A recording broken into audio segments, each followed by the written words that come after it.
From the Clark Ford Studio in Oxford, Mississippi, MBW Digital proudly presents the Oxford Exxon Podcast. I'd say thanks for tuning in, but why am I going to give you a round of applause for something you're supposed to do, to be frank? And now, here are your hosts, Chase Parham. And broadcast school has really paid off. And Neal McCready. I deserve to be on TV.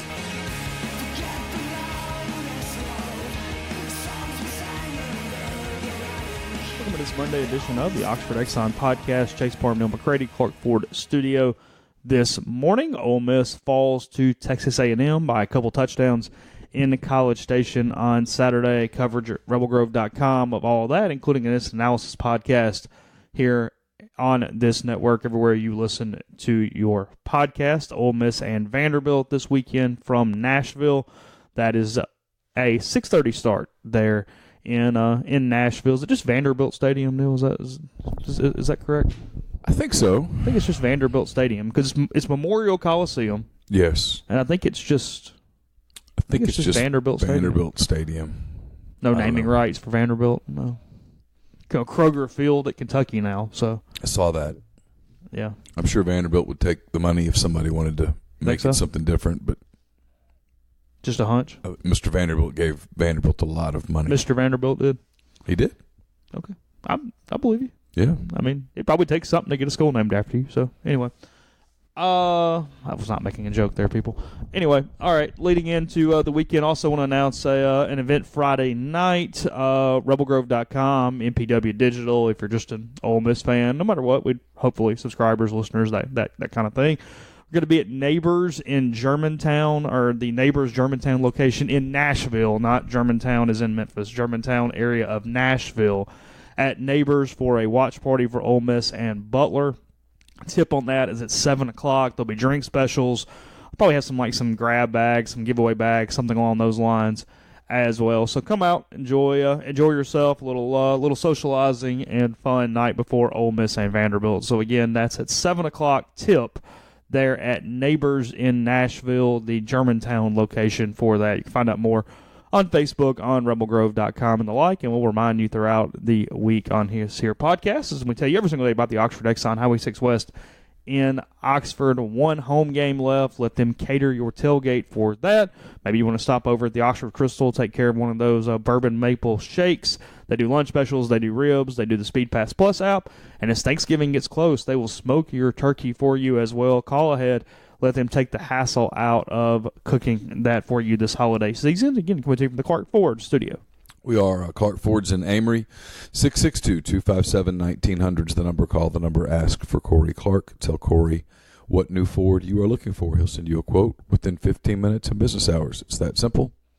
It's right to the bottom line. There's no haggling. There's no hassle.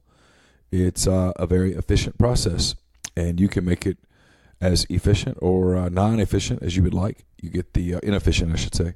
You get the quote, and you can shop your quote around, or you can go ahead and let Corey and the people at Clark Ford do for you what they've done for me and so many others, and that's take the hassle out of the everyday car buying experience. You get a great Ford vehicle, you get great service, you get all sorts of delivery options and that sort of thing. 662-257-1900 at the end of your deal. Tell Corey that you heard about Clark Ford on the podcast, and you will save an additional $500 on your already bottom line deal at Clark Ford in Amory. We're in the fall, the winter portion of the year. It's coming a monsoon outside. It is dreary. It's what you look forward to. It's kind of depressing outside right now, Mr. McCready. It's drab, if you will. This weather does not bother me at all. It's just bad mood weather. It's dark. It's just I'm in that vast minority of humanity that is not bothered by the return to standard time. No, I don't mean that. I just mean, look, but it's usually still daylight outside right now. It looks like it's dusk. Well, it's dark. It's raining. It's fall. Raining. It's late fall and it's raining, which is what it does here. We get seasons in Oxford. It's one of the things I like about Oxford as opposed to Mobile, where it was just perpetual summer. The people who love perpetual summer, and I know many of you out there love perpetual summer, I'm not crazy about perpetual summer. I don't mind pulling the sweaters out. I just like for it to not rain constantly. That's really the only thing. Well, it's not going to rain constantly. It was a beautiful day yesterday. Beautiful day Saturday. Not a beautiful day today. It's Monday. If you're going to have a bad day out of those three, wouldn't you rather it be on Monday? I guess. It's fine. Whatever. All right, RebelGrove.com got Neal's 10 weekend thoughts. Lot there. Basketball team also kind of forgot this in the opening. The Kermit Davis era gets off to a good start with a blowout win over Western Michigan. They obviously have Butler on Friday night, as previously mentioned. We'll discuss that a little bit going into the day, but coverage of that as well. There, a lot in 10 thoughts. But look, we're not going to do this every day. It's going to be a process. But you led 10 thoughts last night with the chancellor situation. Jeffrey Vitter, as you well know by now, is out come the first of the year. Yeah, it's shocking. I found out on WTVA. I want to congratulate the people at WTVA because they are news-breaking sons of guns. It's amazing the chaos they did with one sentence around 9:45 on. Well, you Friday. talk about efficient. Brevity is key, and those sons of guns clearly went to like some of the top journalism schools in the world. And if you go to journalism editors will tell they you teach you conciseness, brevity. Do you really need that sentence? Do you need that word? Is that word superfluous? Clearly, the Pulitzer Prize-winning, Emmy Award-winning WTVA news team not only is breaking news, I mean, destroying it. I mean, I wonder if Matt Lawhon did that because he is a hell of a weatherman. So he might have done this too. He is a good weatherman. But, his weather forecasts typically are long. They go on and on. This was one sentence. They finished that sentence, popped it out, looked at each other, and said, done. Ballers. Yeah. Incredible. So congratulations to WTVA. Who else broke the story? There were several others that broke the story. WTVA. The IHL themselves, obviously. Well, yeah. I mean, press release came out and got I saw where the Oxford Eagle credited the IHL for breaking its own story. Did they? Yeah. Yeah, it's just a lot there. WTVA, I tell you what, they walk into a press conference and you just shudder because it's like that scene. Presence of greatness. Yeah, it's like that scene in Anchorman when the other news teams walk in and you go, oh, boy. Whew, going to be a fight tonight. Just trying to survive. It's hard on this beating WTVA. We can't do it. So we don't have a trident. And with one sentence, an hour after we wrote what we wrote, hell, 6 months after what I wrote, WTVA with one sentence just blows the story up. Unbelievable. Kudos, man. And I'm telling you, I'm glad that they get the credit 24 hours, 7 days a week. I am so glad. I was told Jeffrey Vitter he was never going to College Station. I don't think he didn't go. We'll see if he goes to Vanderbilt or not. But I mean, I think it's pretty much business as usual through December 5th, December 10th, whatever the semester is left, I guess would be the best way to put it. And I know he gave some remarks last night at a Thad Cochran scholarship thing they were doing, and apparently handled it really, really well, very gracious, and even kind of made a joke on himself. Like I think somebody announced him as chancellor, and he was like, well, not for long or something, or whatever. It's really a shame that he couldn't kind of find that tone during his tenure, because I kind of sat there from it and I thought, just even little thing, anything to look human, to be whatever, that was a lot of ways that he failed, and it's, I don't know, I just, at the end of the day, it's a person. You feel bad for people when bad things happen, and I kind of thought, kind of sucks you couldn't find that gear at some point during this 2 or 3 year period. See that in politics all the time. Yeah. An ex-president goes on like the Conan O'Brien type show. Yeah. Guard goes down. And they're funny. And you realize, hey, a pretty charismatic guy. That happens a lot. Yeah, Look, let me say this about Vitter. He didn't do anything, quote, wrong, end quote. He did two things. He took a job that, in my opinion, he never should have been offered. Not his fault. And then he fought to keep it. Human. Very human. Human. Your analogy to Ed Orgeron's very good. They're completely different people, obviously. And I'll say this now that we wake up on this rainy Monday morning. All of the people that pin every single thing that's going on at the University of Mississippi on Jeffrey Vitter, you're wrong. Now, he had to go. period. I wrote that. I'll say it. I'd say it to his face. He had to go. That's not worth debate at this point. He had to go. But he's gone now. And if you spend the next year blaming him, that's on you, not him. So, look, they're going to name an interim this week. I don't know who it is. The name that keeps getting rumored is Larry Sparks. We'll see. The interesting thing about the interim is the rumor that the interim is going to be handed a lot of personnel power to walk in swinging a And you almost wonder if that's individual personnel power or simply a lot of personnel power is going to go on around him as the figurehead. You know what I mean? There is a difference. There's committee versus whatever. But there's and again, we're just kind of talking, speculating. That's what we do on this podcast. That's why you like us, frankly. There's a lot of talk about, well, you don't necessarily want a new chancellor to come in and then start swinging an axe and use up every bit of capital immediately on those changes when, because of the way this thing's done, with it being the IHL, we talk about mandates and politics all the time. There's no guarantee the university is going to give this person a mandate because you don't know how this thing works. So, in my opinion, I think you kind of want some calm waters, if you will, when the new chancellor comes in to fundraise, to promote, and try to start building back things that have gone in decline the last tenure. Well, yeah, if a new chancellor, a new person walks in and starts swinging an axe, it gets a little bloody. Everybody relays it to athletics. If the chancellor's main concern is constantly athletics, he's not doing his job. I mean, at the end of the day, some of the best chancellors are the ones that hire an AD and go, hey, you handle that and you holler at me when you need me. That's your area. Yeah. Peace. I'll come to the press conference, send me an email with what to say. Yeah. This is your show. Now, we got a big problem. We'll talk about it. And by the way, well, no, I'm going to leave that alone. Okay. Never mind. You good? Yep. All right. So, yeah, anyway, this can be a long process. We're going to cover it. Neal made this point yesterday in 10 Thoughts. It's what's on your guys' minds. It's a huge thing for the university. It does have an impact on athletics. So, and frankly, there's not a lot of media doing it. So we're going to WTVA. Okay, fair God, do you not listen? That's a good point. We just got our ass kicked by WTVA on Friday. It should be embarrassing. We really shouldn't be laughing I'm humiliated. Are you not? I brushed it off.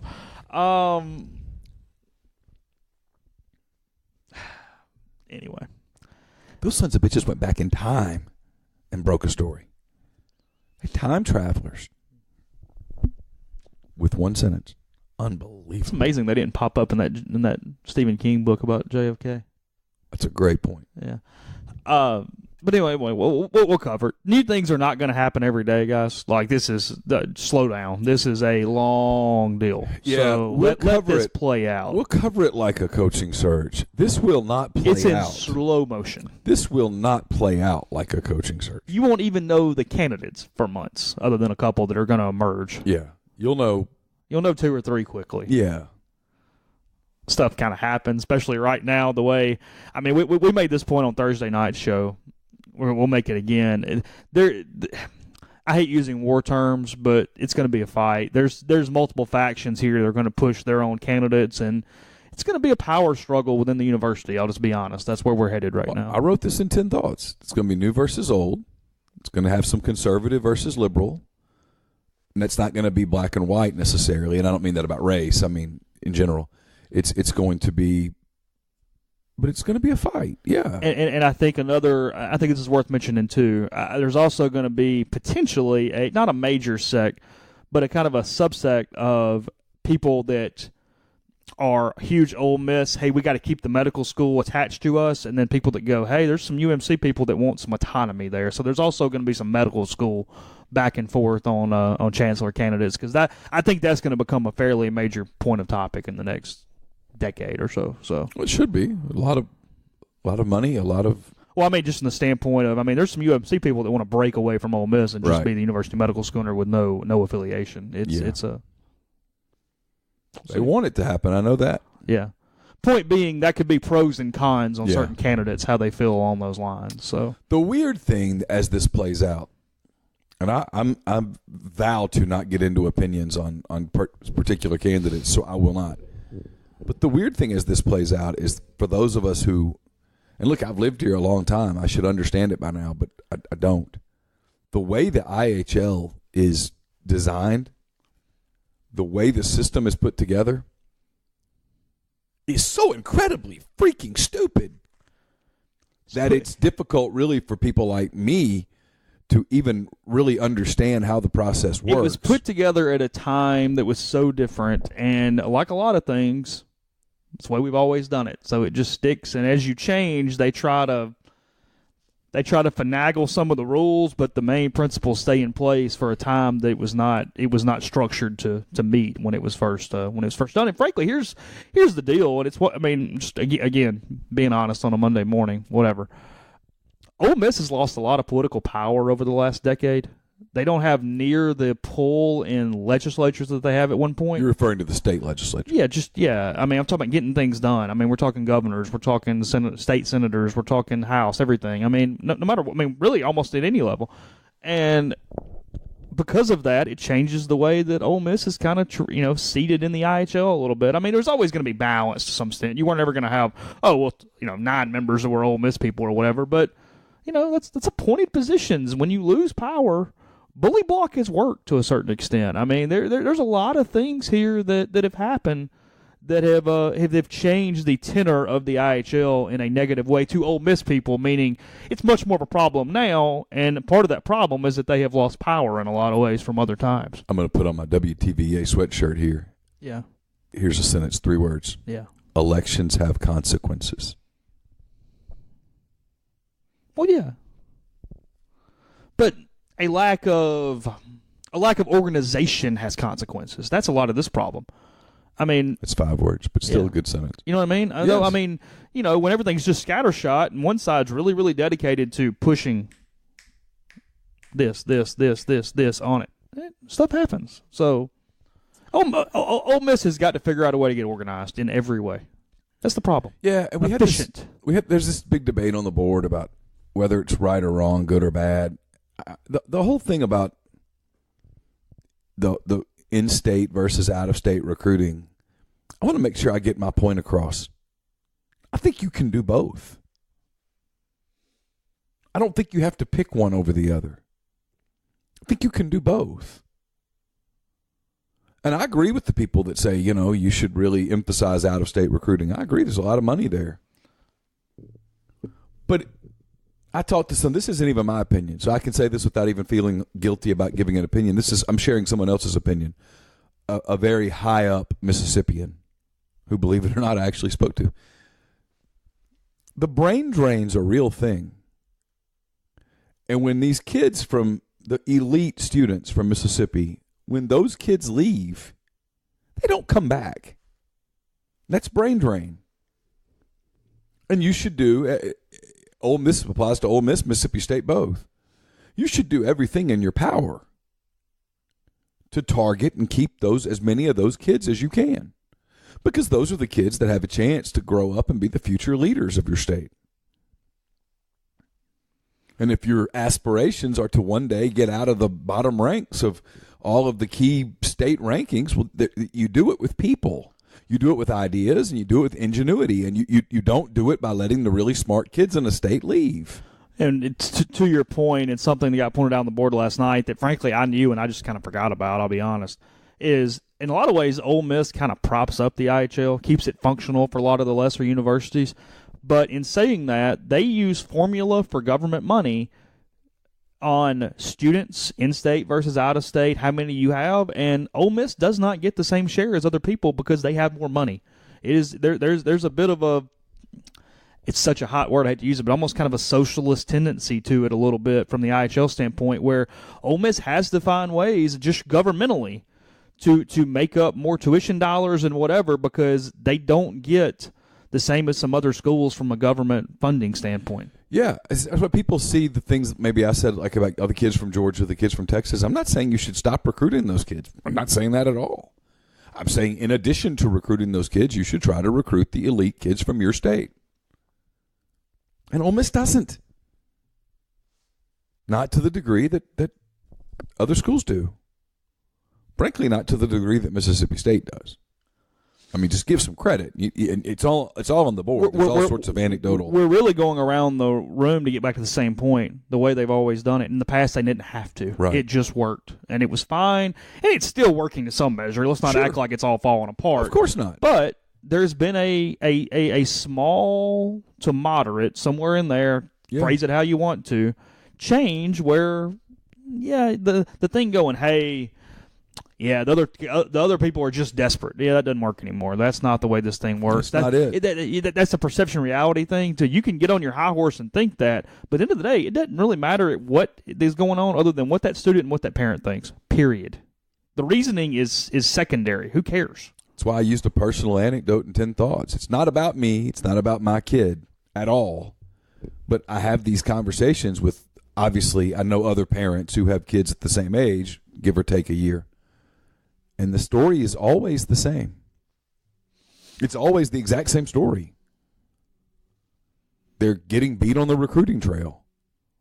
We have no ties to Mississippi State at all in my family. None. Zero. Not one. And I can't tell you how many times Laura and I have said to each other, God, they've really done a nice job recruiting her. Should she go look? Our next door neighbor's there, loves it. There are other kids that are there that they've done a really good job of recruiting those kids, and they all like it. And it's one of those things they've done a really good job. It's been a slow but gradual change, probably over the last decade or so. Yeah. That's about the time frame I put on it. I don't remember getting a single piece of item from Mississippi State, but I feel like I would today. And here's why I won't get involved in this part of it, other than to say very specifically what I say.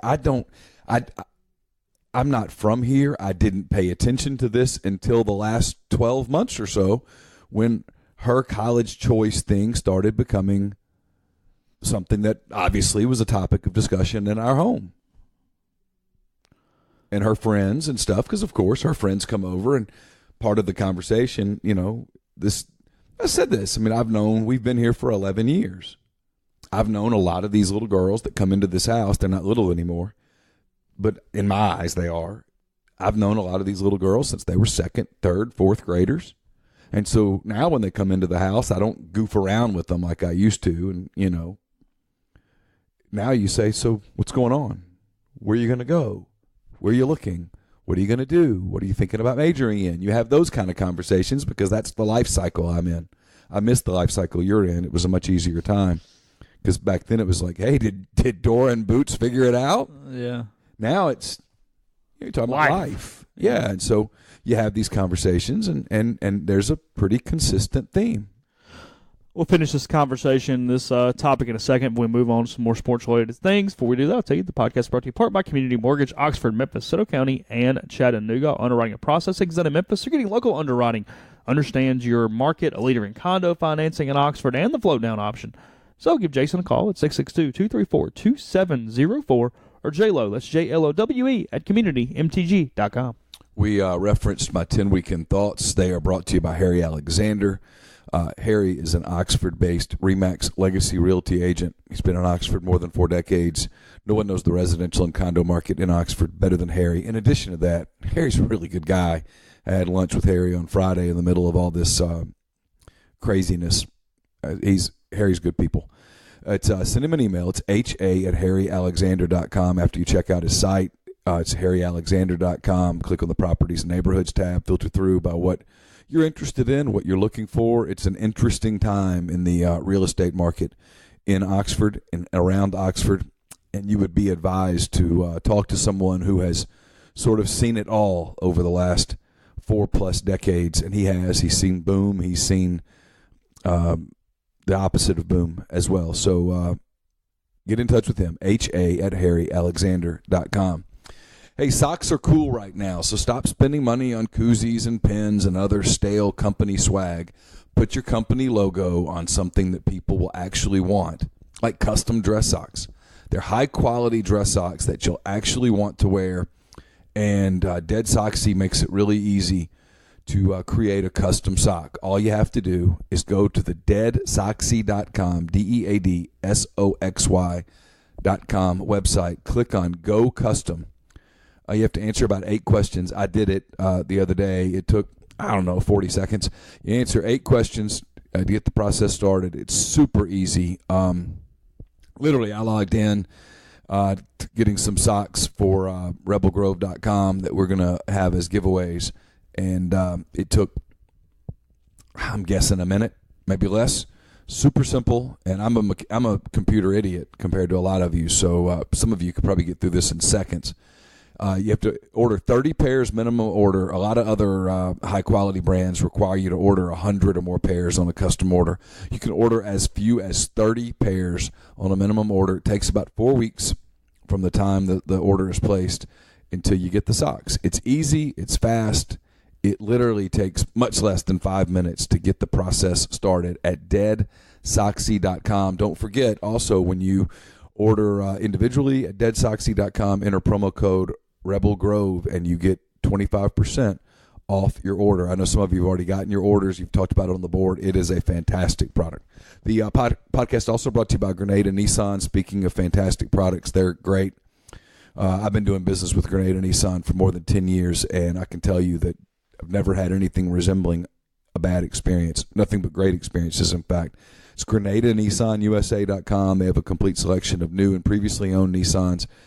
Great lease deals as well. So get in touch with Gene and Sandy. Make sure you tell them that you heard about Grenada Nissan on the podcast or at rebelgrove.com, and you'll get Rebel savings on top of your already fantastic deals at Grenada Nissan. Make sure you stop in and get your flu shot at G&M Pharmacy on South Lamar in Oxford. Walk-ins are welcome.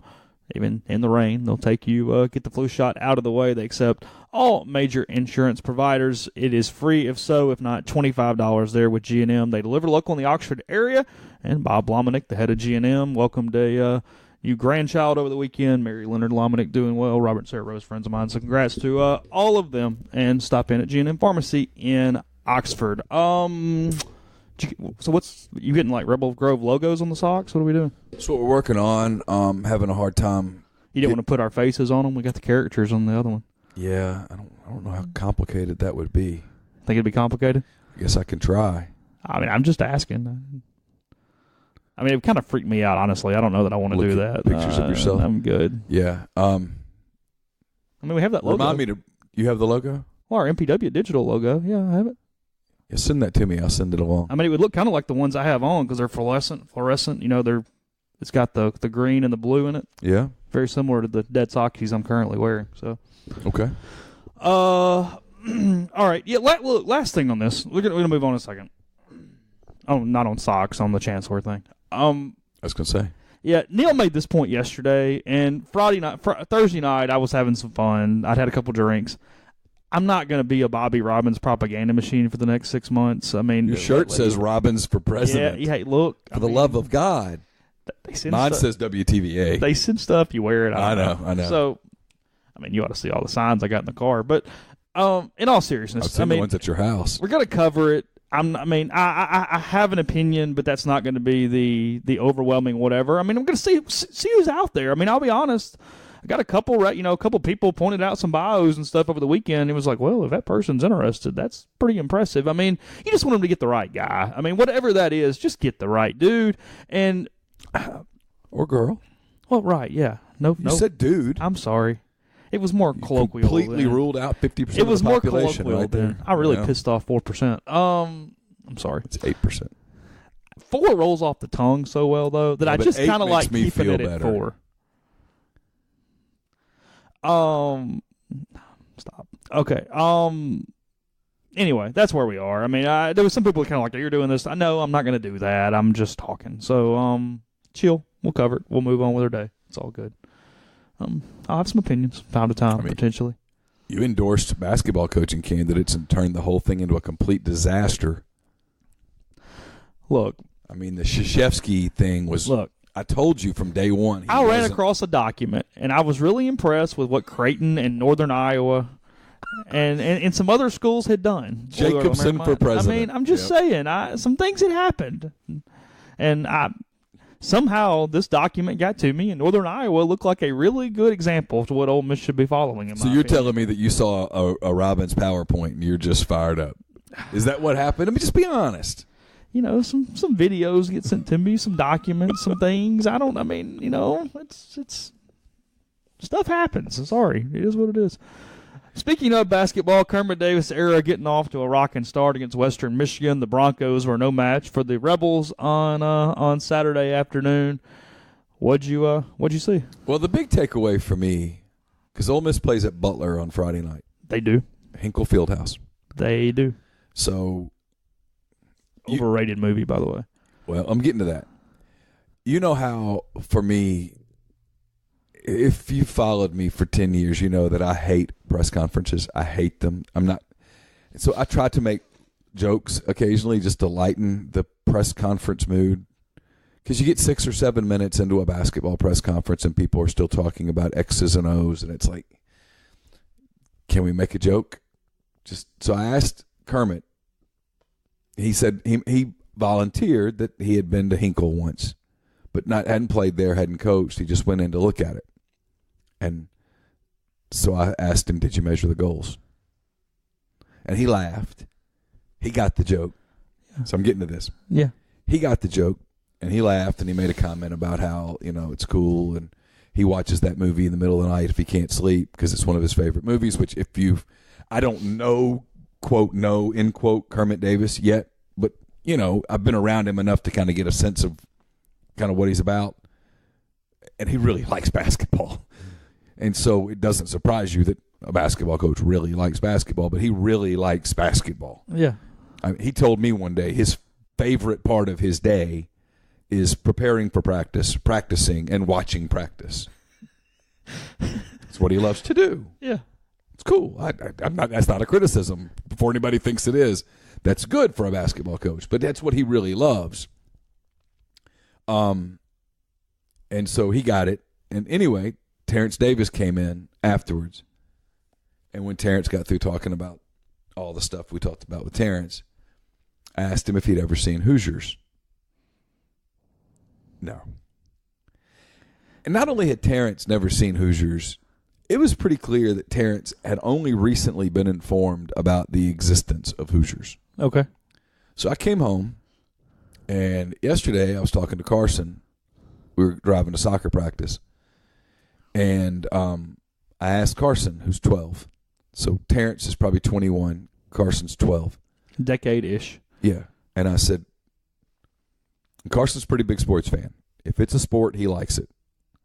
And I said, have you ever heard of Hoosiers? No. I said, the basketball movie about the high school team in Indiana? He kind of looks at me funny. And I said, well, the reason I ask is because Ole Miss is going to play in that arena on Friday night, the arena where that game was played and where the game was filmed. The state tournament or whatever. Yeah, and you could tell he was kind of like, yeah, so whatever. They allow high schools to come up and play in that gym all the time, by the way. Yeah, I would think it would be a cool thing. I mean, there's been some Mississippi schools recently have gone up there and they play each other. Really? And, yeah. Go ahead. That's pretty cool. Yeah. Yes, that's it. I just thought it was interesting that.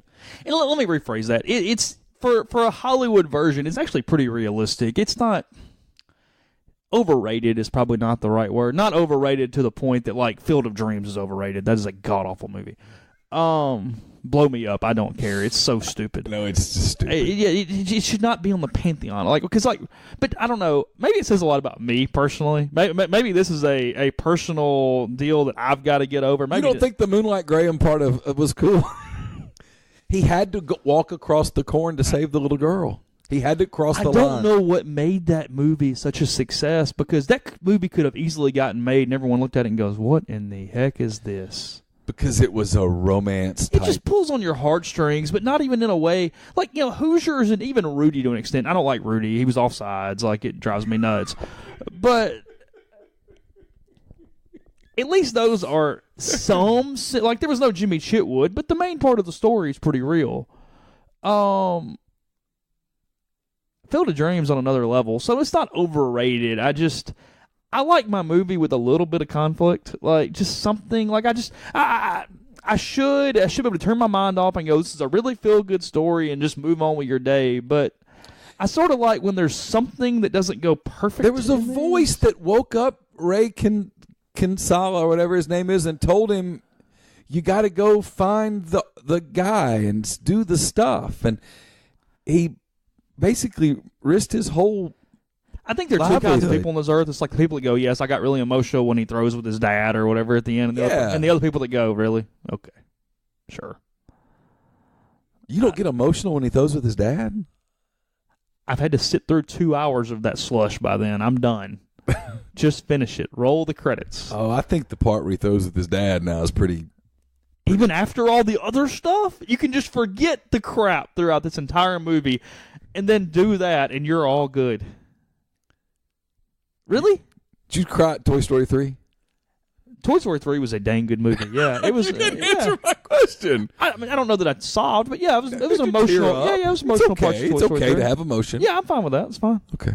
I mean, you and I like a lot of different kind of movies. I like slasher films. You've never seen them. I mean, I think Boyhood's one of the top 10 movies of the last 10 years. You hate it. I would rather cut my arm off. Yeah, you hate it. I mean, we've just a lot of things, but yeah, no, I'm not really into even the ones that are pretty realistic. I'm not overly into the Hollywood Disney version sports movies. Well, I'm not usually not either. Now I'm not a big Field of Dreams person. Hoosiers actually is much better than I'm giving it credit for. As I'm talking through this, Rudy and Remember the Titans are the two that I really have nothing for. I hate Remember the Titans. Yeah, those two do nothing for me. And Rudy is on the pantheon of hate.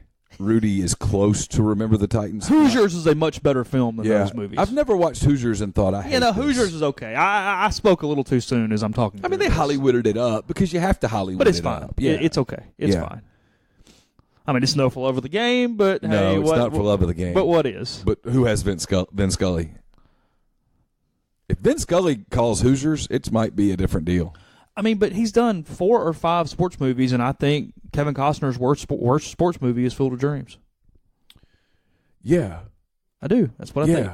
Now, Bull Durham's really good. Bull Durham's fantastic. Yeah. And that's kind of my point. Like, it's different. It's edgy. It's whatever. It's whatever. I mean, look, you got to be kind of a whatever. It's a terrible movie, but like Tin Cup's kind of a guilty pleasure of mine. It's fine. I can watch Tin Cup, okay. Yeah. It's all right. So, do I need to read that, or is it okay? I thought we had a text message. Okay, go ahead. Never mind. I didn't get the text message. I'll read it in a second then. Never mind. Okay. We're fine. This is where we discover that you know all the cool kids and I don't. I thought it was going to be a group message when I saw the name, so I was going to. And you went up to your computer. We're talking, and Neil went up to his computer the same time I got the text. So I'm thinking, he got the same text. So I wouldn't have to do the finger thing. All right. So in a minute, or for a minute, basketball. What? Other than Hoosiers, what'd you see on Saturday? They played well. I missed the first few minutes because we were taping a football podcast, and so when I got there, they were already up 20. They're balanced. They're defending much differently than they did a year ago. They're running an offensive system that is has a chance to be effective. Right now, it's a little, as you would expect, a little slushy at times. It's very pleasing to the eye. Yeah, they play a system of basketball that's pleasing to the eye. And there'll be days when you don't hit shots and it looks ugly because every day looks ugly when you don't hit shots. Well, no matter who you are. Yes, I'm saying. Yeah. It's like a baseball team that strikes out a lot. Yeah. Everybody goes, well, they sure are flat today. No, they're just striking out today. And when basketball teams are shooting 32%, everybody goes, man, they are flat today. No, it's just the ball's not going through the thing. I like what they're doing. I like what he's trying to do. I maintain that he does not have the weapons that he'll need to do what he ultimately wants to do. Terrence Davis was really good in the first half. Here's what I liked. Okay. If you're an Ole Miss fan and you're looking for something to take out of Western Michigan, Western Michigan's not a particularly good team. We're going to find out, and Kermit said as much after the game, we're going to find out a lot more starting Friday, and there's some other games. Ole Miss has a challenging non-league schedule in spots, and we'll find out more as we go. But here's what you can take out of it. Terrence Davis scored 17 points in the first half, was very efficient, was very good. Carried them. They had a big lead at the half. And they came out in the second half, and the first 4 minutes or so of the second half, Western Michigan punched them square in the jaw. Hard. Cut the lead to 14, I think, 12, 14, somewhere in there. It doesn't really matter. It's not the point. Terrence took a couple of rushed shots. Bree and Tyree took a shot without running the offense. The shots didn't fall. And when you do that, when you play fast and shots don't fall, you look like crap. And Kermit called a timeout, took a couple of dudes out, Terrence included, and they proceeded to pounce on Western Michigan. And then once the game got over, that game did what every other game does, which is turns into a slog, and everybody's getting done. That's what good teams do. Good teams catch themselves doing something bad and fix it. And that was a really good sign for game one. Terrence Davis did not score a point in the second half, and Ole Miss still won the game comfortably. Now, and Kermit said this, that's not the great recipe. There's a lot. It's still a first-year coach with the team. There's going game. There are going to be growing pains. Maybe Friday night. Yeah, it's potentially. You got a measuring stick Friday night. You got a really good basketball and program. I won't be shocked if they don't measure up great. Yeah, that's all right. And that's okay. Yeah. I've said this all along. I'd much rather play that game than not play that game. Yes, and they get Butler at home next year. If the expectation that you're carrying into the season, not goal, I think it's great to make it your goal. But if your expectation is to make the NCAA tournament, to win 14 SEC games, you're going to be disappointed. This season's going to slap you in the face hard, and you deserve it if that's what you're hoping. If you're hoping to see a team that plays hard, plays well, that plays efficiently, that plays with effort, all of those things, I think you're going to be really pleased because I don't think he'll accept anything less. And after 12 years, and Andy would be the first to tell you this, they needed a new voice. It's clear that they have a new voice. Terrence, I asked him after the game about, did you have some lapses when you got pulled there? And he says, yeah, and I got called on it. Something I got to keep working on. It's a team that I think really likes Kermit. They like the staff. They're playing hard for him. They're listening to him. They're trying hard. They got to get more out of their post presence. That's going to be something I suspect we're going to talk about a lot. Got to get more out of Stevens on the offensive end. Got to get more out of Olenichik on the offensive end if they're going to have a chance to prove people like me wrong. People like me that say this is not a tournament team. If they're going to be a tournament team that goes, hey, what'd you say? My answer will be, wow. My opinion, if you tell me in the middle of March that this team makes the tournament and you say to me, where were you wrong? I'll say they got a lot more out of their post on the offensive end than I thought they could. Yeah. Which, frankly, will be the first thing that Kermit Davis says. Yeah, I think that's fair. Take a break. We'll move on to lines in a minute. First, to tell you that is the temperature's falling and winter's getting here. Great time to visit Oxford. Students get out of town for a little while. You can see the full calendar of events at visitoxfordms.com/event. Been telling you the Big Bad Art Show is going on 9 to 5 every day through December 3rd at the Powerhouse. The Scramble Art Bowls November 5th to November 26th at Uptown Coffee. That's 8 to 5. The Salvation Army Open House is today from 8 to 5 as well. Oxford Community Market tomorrow from 3 to 6 at the Armory Pavilion, and much, much more. You can see the full calendar of events for Oxford at visitoxfordms.com/events. Podcast also sponsored by Pinnacle Trust. Pinnacle Trust is based in Madison, Mississippi, but it represents clients in 24 states, has advisors in 3 states. It was founded in 1997. They provide detailed, specialized investment management, financial planning, retirement planning for individuals and businesses, and much more. What they do is they treat investing kind of like a commodity. The decisions aren't made by people just in Madison, kind of based on their whims. They get specific, objective research, information that allows them to make decisions and give advice based on information and not emotions. And regardless of your level of wealth, they'll sit down with you, they'll listen to your goals, they'll study your expenses, they'll put forth a comprehensive, detailed financial and retirement plan. I've seen it. I went in there and they showed me a couple of plans, and it was amazing. The level of detail, because we're all different. Like Chase said, some people like slasher movies, some people don't. Some people want to travel the world at retirement, and they want to do a lot of things, and some people just want to chill out and hang out in the garden, and their expenses aren't going to be much. And so you give them all that information. You tell them what your dreams are, what your goals are, when you're hoping to retire, what you want to do when you retire, those kind of things, and they'll put a plan together just for you. The cookie-cutter planners do not do that. They do. Like they like to say is the cookie-cutter plan puts you in a box, in a slot, in a box that is designed that you fit into. Pinnacle Trust, they build a box that's specifically yours. I've seen the boxes. They're cool Go to pintrust.com, P-I-N-N trust.com. Mention you heard about Pinnacle Trust on the podcast. You'll get 10% off your first year's fee. Join the Westin Jackson for their inaugural event. It's the Festival of Trees. It's a community-wide event.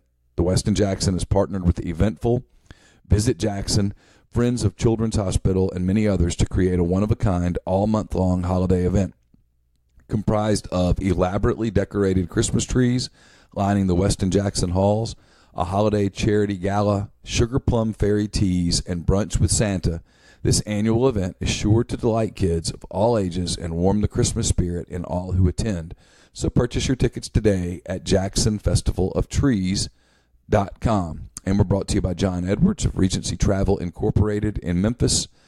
I saw John on Friday in Oxford. He was here meeting with someone who had called, who has done exactly what I've been telling you guys to do, which is if you're thinking about a trip, a golf trip with the guys, an anniversary trip, a family trip somewhere, Yellowstone, Yosemite, whatever, Ruston, whatever it is that you're looking to do, if you're starting to think about your spring break to Florida, to the Caribbean, if you're thinking about a golf trip to Scotland or Ireland next summer, get in touch with John. Give him some parameters. Tell him how long you want to go, where you're thinking about going, what you want to do, how much you're willing to spend, what's your budget. And what he does is he uses Virtuoso, which is a worldwide network of travel partners. It allows him to supply his clients with added values and unique benefits that you can't find on your own. And he'll come up with some options. He'll give you some ideas, and you don't have to live in or near Jackson to take advantage of his, Memphis or Jackson for that matter, to take advantage of his services. It's 901-494-3387, or send him an email, jedwards@regencytravel.net. First-time clients can save $50 off their first booked trip just by telling John you heard about Regency Travel on the podcast. Look at some lines for the week. How'd you do over the weekend, McCready? I think I did well. I need to see who won the last CFL game, and I think I went 10-5. The Winnipeg Blue Bombers won the game. So I lost that one. So I went 9-6. I think I had Saskatchewan. Okay. Winning the contest. Did you? Yeah. Okay. Yeah. Winnipeg won. I checked that this morning when I got up. I was not aware they were going. And then the Ticats or whatever with Jeremiah Masoli whipped them. It was like 48-8 or something. Won by 40 points. I had that one right. Yeah. So. Because I've been studying some CFL. Have you? Oh, man. Teddy Laurent plays for the Ticats too. Is that right? Former defensive tackle for Ole Miss. I remember Ted. Yeah. He's on that team too. So anyway, all right. We'll figure out those totals later. I lost the Saints game again, but that's fine. I'll keep giving them away if they keep winning, so it's all right. I have enough of a lead; it really doesn't matter. Saskatchewan lost their quarterback on a nasty hit. Really? Yep. Okay. No penalty was called on the play, and CFL Commissioner Randy Ambrosi has already released a statement admitting that the call was missed. Ooh, we've got some. Tell you what, you kind of feel like you need that game now, don't you? I kind of feel like the Neil's Picks Executive Committee should sit down and talk about this. The game's over. You can't change the game. The hit on quarterback Brandon Bridge was clearly a missed call. But if he's injured, they're still not winning the game, so it doesn't really matter. I don't know. I think a lot happened. It was 23-18, and apparently that call would have changed the outcome of the contest. Nah, it wouldn't have. All good. Jeremiah Masoli threw 3 first-half touchdowns. Yeah, he threw for 5,000 yards or something this season. Yeah. So he was the best quarterback of a 4-8 team in the history of 4-8 teams. He should have gotten Heisman votes. You take Jeremiah Masoli off that team. Do nothing but take Jeremiah Masoli off that team, and I'm convinced they go 1-11. And 2011 probably never happens. I still think he's back no matter what happens in 10. He won back-to-back Cotton Bowls. First time in 50 years that had happened. Did you ever see WTVA's report on that? Blow it out. It was amazing. Okay. You know what their sentence was? What? Ole Miss won the Cotton Bowl. Per report. Per a report. Yeah. There is no line today on the Citadel in Alabama. That's a lineless game. You play Mac Jones on Saturday, right? Yes. Tua gets nowhere near the field against the Citadel, right? Tua doesn't even come to the game. Stay at home. No, he goes to wherever their little medical thing is. It sits there. Someone puts whatever device on his knee and maybe send some stimulant. And do something. Get in the ice or get in the heat, whatever. Yeah, no, he does not put on anything resembling a football uniform. Arkansas is at Mississippi State this weekend. The Razorbacks are in Starkville. Did you see the enthusiasm that LSU took to take the boot off the field last Saturday? I did not. Like two dudes just kind of picked it up and drug it over to the sidelines and carried it on off the field with them. It was special. Asked Campbell how long she stayed. It was cold. They made it through. She said she thought the first quarter. That's it? Yeah. Yeah. It's cold. It was really cold. The distance nor the temperature is getting to her a little bit. Oh, no. Really? No. She's good? It's over. Okay. Just curious. God bless, by the way, speaking of LSU and Arkansas, God bless that running back. I mean, I'm so proud of him on Saturday.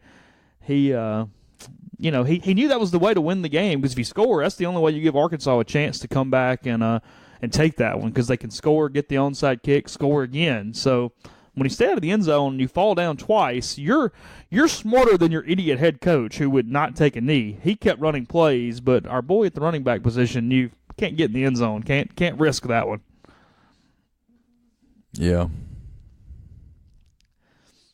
I think there was a kickback involved. I'm kind of being serious here. I needed him to score. You needed him to score? You went 10-5. That's good. I needed him to score. 9-6 is good. And I needed the Alabama. Come on, Nick. Kick a field goal. But we all lost that one. Yeah, but I wanted to get it right. Kick a field goal. Give your kicker some confidence. I think Nick knew the line. I think he thought a knee or a field goal was more disrespectful. Who cares? This betting line. Mullen would have kicked the field goal. Do you know how many? Damn right he would have. Do you know how many people in that stadium? I'd say that. He screwed me on Saturday, too. Do you know how many? Well, he helped me. Thank you, Dan. I appreciate it. What was that? Do you know how many people in that stadium had Alabama minus 26.5? All of them. And a field goal would have pushed it to 27, and they would have won? Nick Saban took money out of his own fan base from the children of the fans that he is there to, that he's paid to support. Yeah, I think they're lining up to go for it on fourth down or whatever, and Cecil Hurt tweets the gross national product of Liechtenstein is decided on this play today or something. I was like, yeah, that's about right. That's Arkansas, Mississippi State. What do you think we got from a line standpoint? I'll say it's in Starkville, correct? It is in Starkville, yes. I'll say State is favored by 11.5. Let's rise that one on up. They are now favored by 19.5. Oh, wow. State over Arkansas by 19.5. You can get 18.5 on a couple books, but 19.5 is a lot of points. Yeah, I don't know. We'll see what we do there. Moving on, Middle Tennessee is at Kentucky. The Wildcats simply cannot score points anymore. The train is off the tracks. It is dead. It was good while it lasted, Wildcats. Middle Tennessee is a 14-point underdog to Kentucky this weekend in Lexington. I'm sorry, did you say something? Yeah. Did you fall asleep on that one? I took a nap.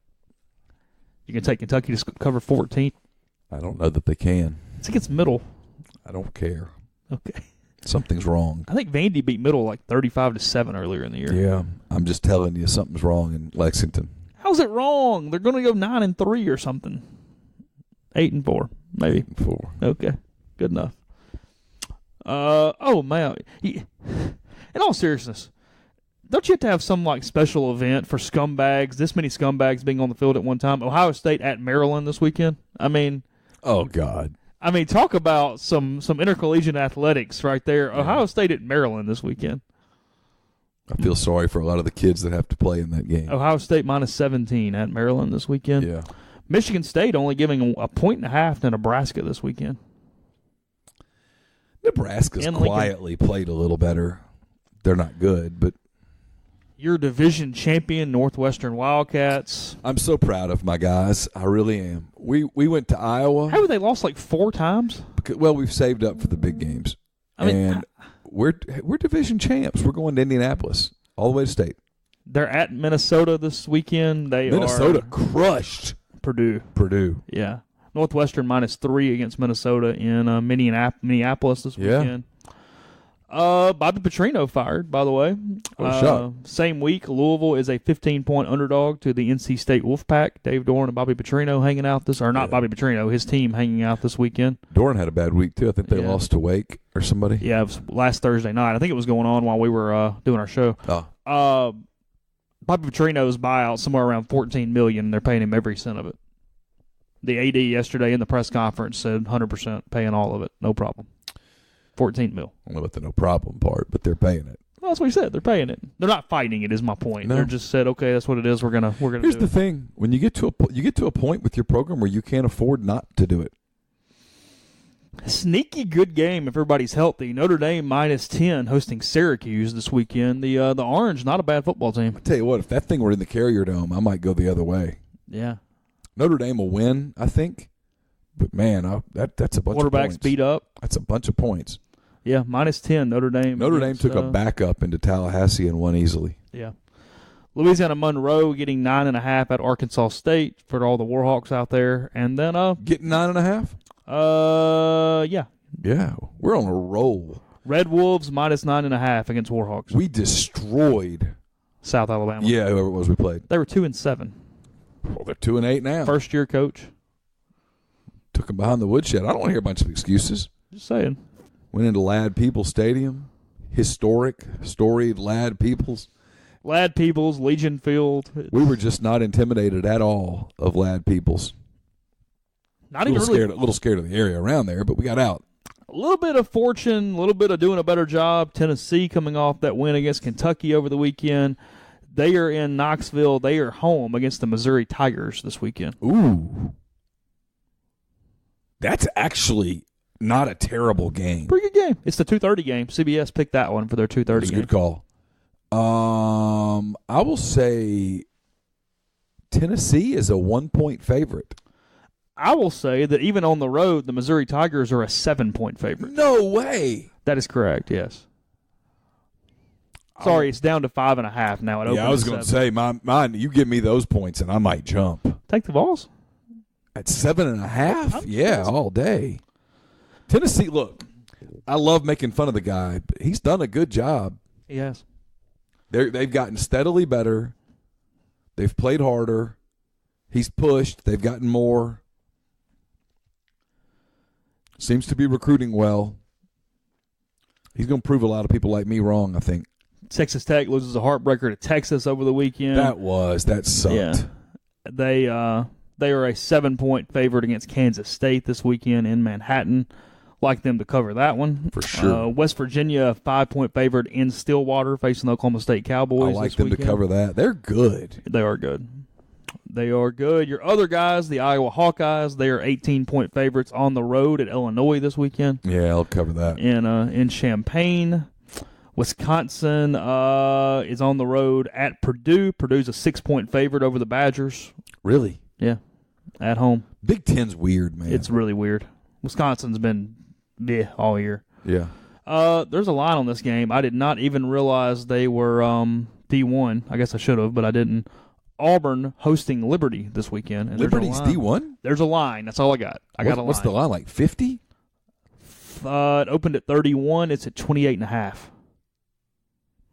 Again, reading from the book. I don't know. I tell you what. Maybe it's an FCS line. I don't know. But either way, I got a line. I'll tell you this, Auburn. They're going to fire him.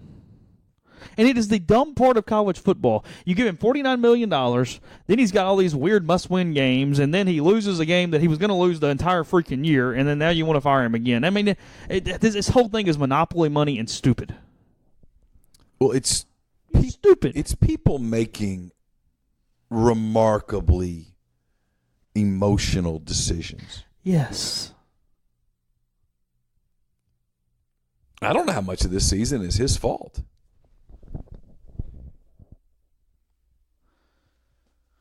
Are you going to lay 31? Oh, I don't know. I mean, I don't know anything about Liberty other than I'd rather have them than death. That's fair. UMass on the road at Georgia this weekend. There's a line here, too. What's that, like 40 points? 43 and a half. I only lay over 40 if it's Alabama. I don't even, Alabama's the only time I'll think about laying 40. Frankly, I should have laid 40 with the Saints on Sunday, but instead you picked Cincinnati by 88. You missed that one a lot. You had Cincinnati winning by 88 and the Saints won by like 40. It's about as bad as you can miss one. I'll go there. Yeah, I mean that's like a 120-point swing. Had you made point differential a factor in Neal's picks, you would have picked up a lot of ground this weekend. I'd almost be getting third by now. Yeah, I'm just saying. All right, what else we got? The SEC's playing a bunch of dud games. There's no line yet on UAB and A&M. I don't know why. Who cares? Rice and LSU, there's a line on that this week. UAB and A&M is a sneaky good game. It's a fine game, but A&M's going to win. Of course.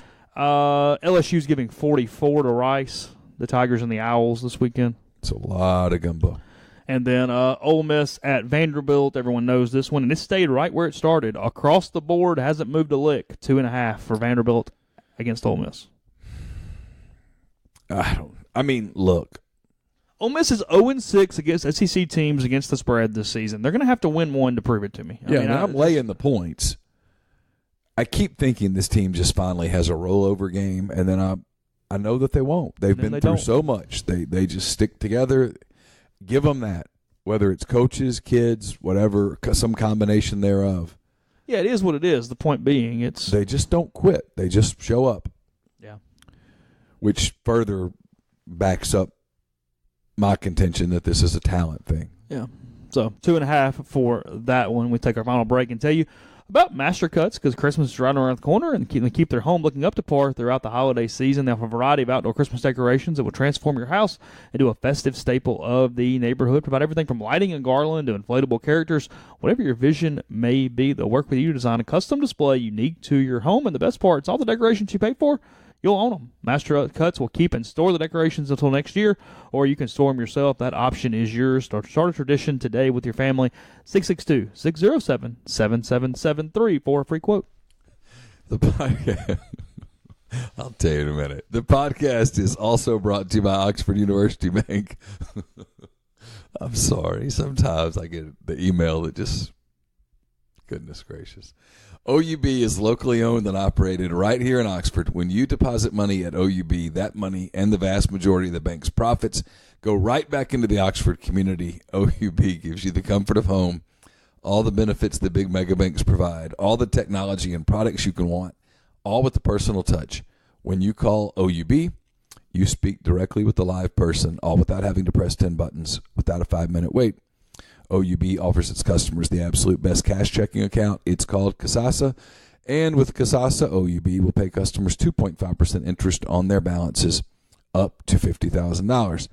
And with Kasasa, ATM fees nationwide are refunded. So OUB also offers online bill pay and mobile check deposit using its online app. To learn more, check out liveoxford.bankoxford.com or call 662-234-6668. OUB is FDIC insured.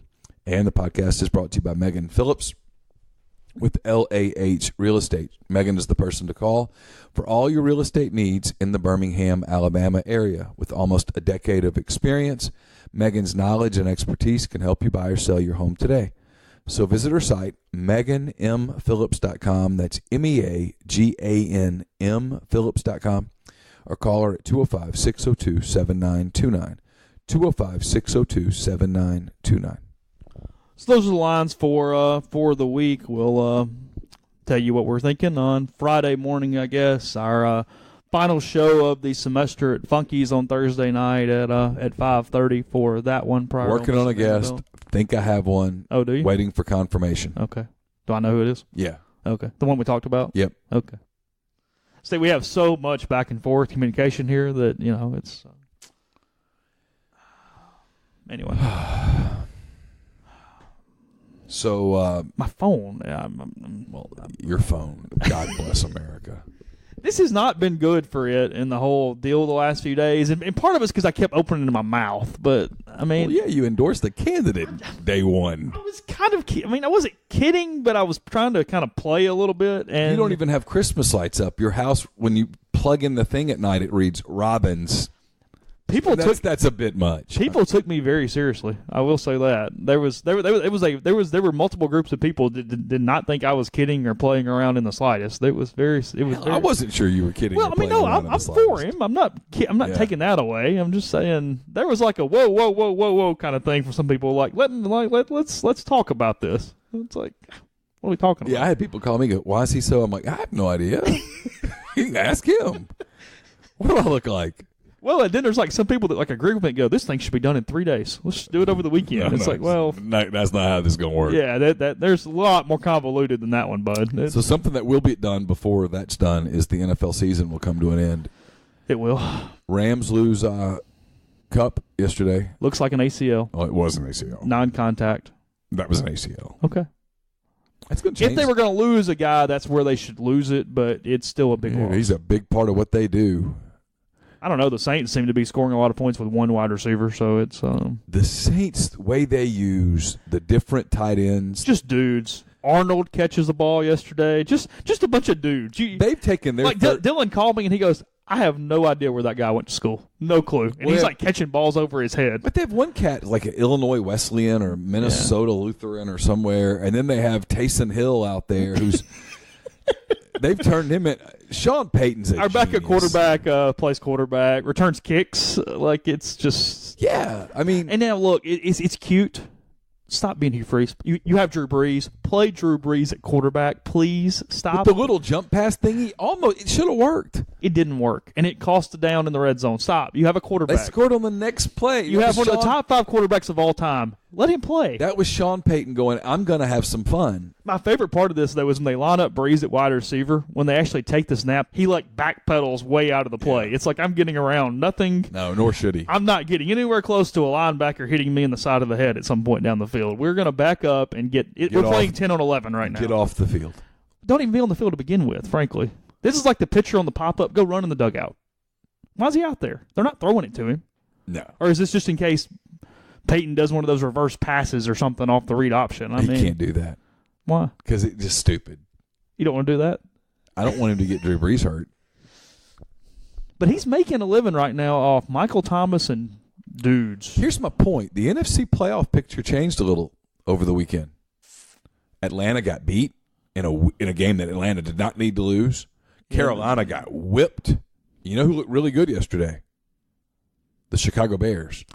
Yeah, Trubisky was fantastic. I can already read the Bears right now. They're going to win the first round and then get beat by New Orleans or L.A. and feel really good about it when they leave. Oh, I think so too. That's what's going to happen. They're going to win a playoff game and go, "Hey, we're good, we're fine." They might end up getting a home playoff game against a team like Atlanta or Carolina. I think they win day one. They're going to. What I'm saying, I think for the longest time I thought they'd be on the road week one. I think they're winning the Central Field playoff game. Yeah, I think they're winning the Central and playing the 6th seed, who's going to be pretty vulnerable because the Panthers are probably going to be the 5. They're a good football team. They're fine. Even though they got popped by the Steelers like that. Boy, they got popped. It's just a weird deal because the Saints have a really hard schedule coming home. They've still got the Eagles, the Steelers, and the Panthers twice coming home.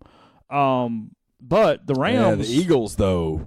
Yeah. They play like that last night and they'll lose by 60. They don't look good. No. And Titans look good yesterday. Next week's a really, really critical week. You've got Saints-Eagles next week for the Saints to get through that little deal.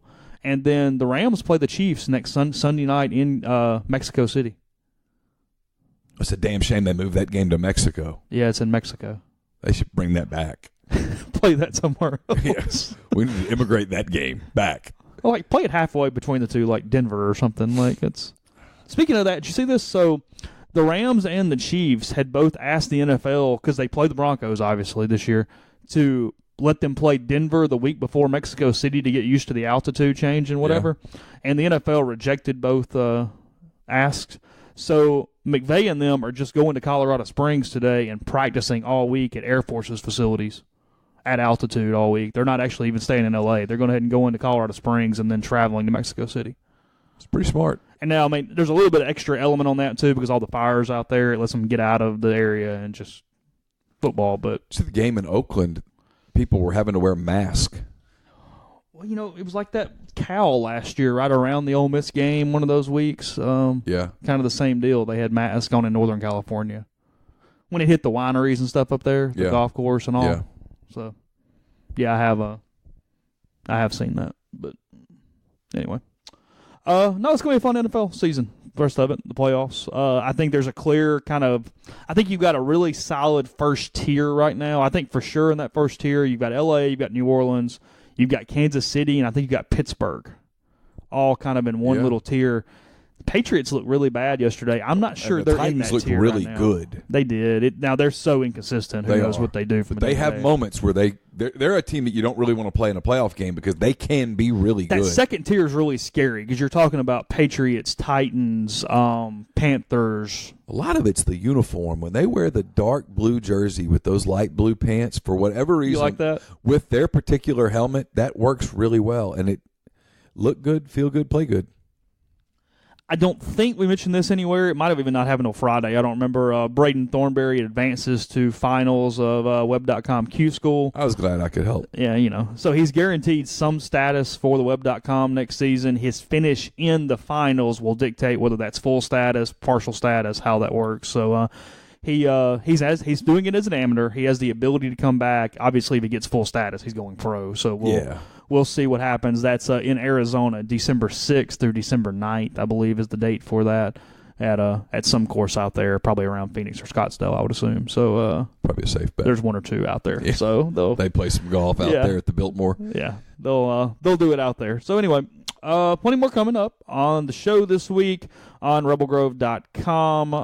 We'll have some football to you later on today and much more. So check rebelgrove.com. We'll talk to you soon.